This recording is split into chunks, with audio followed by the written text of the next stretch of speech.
என்னை பலப்படுத்த கிறிஸ்துவனாலே என்னுடைய விசுவாச வாழ்க்கையிலும் சரி, என்னுடைய ஒர்க் விஷயத்திலும் சரி, பிஸ்னஸ் விஷயத்திலும் சரி, தொழில் விஷயத்திலும் சரி, நாம் என்ன செய்ய வேண்டும்? எல்லாத்தையும் நாம் என்ன செய்ய வேண்டும்?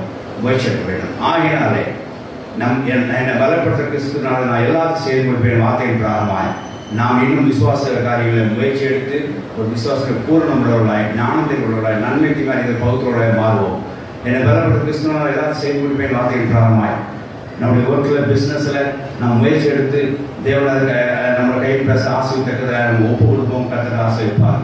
நமக்கு என்னை பலப்படுத்த கிறிஸ்துவனால எல்லாத்தையும் செய்து கொடுப்பேன் வார்த்தையின் பிராரமாய் நம்முடைய குடும்ப காரியங்கள் உள்ள லைஃப் சேலஞ்சு, குடும்ப காரியத்தை சாதிக்க வேண்டியதை நாம் முயற்சி எடுப்போம். கர்த்தர் கையில் பேச பார்த்து அந்த காரியங்களை நம்ம நிறைவேற்றி ஆசை தருவார்.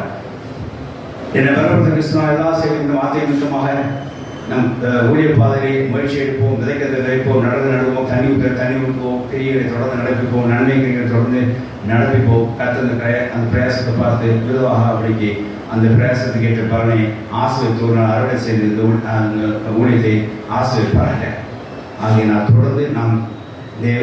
தொடர்ந்து நாம் கிறிஸ்துக்குள்ளாக விசுவாசத்தில் முயற்சி எடுத்து நம்முடைய நிலைமையை நாம் அறிந்து கொண்டு நாம் கரெக்டாக இருக்கோம் தப்பாக இருக்கிறத புரிந்து கொண்டு தேவன ஆலோசனை பெற்று அந்த முயற்சியை வளர்க்கப்பட்டு தேவாசப்பட்டுக் கொள்வோமாக. அப்படி தேசத்தை நிறைவேற்றுவோமாக. ஆமென். ஹல்லேலூயா. தொடர்ந்து அப்படி நாம் கிறிஸ்துக்குள்ளாக விசுவாசங்களோட முயற்சி எடுத்து கர்த்தருக்குள்ள எல்லா ஆசையும் பெற்றுக்கொள்ள கர்த்தர் உதவி செய்வார்கள். கர்த்தர் இந்த வார்த்தைகளை ஆசைப்படுவார்கள். ஆமென். ஹல்லேலூயா. ஹல்லேலூயா. நாம்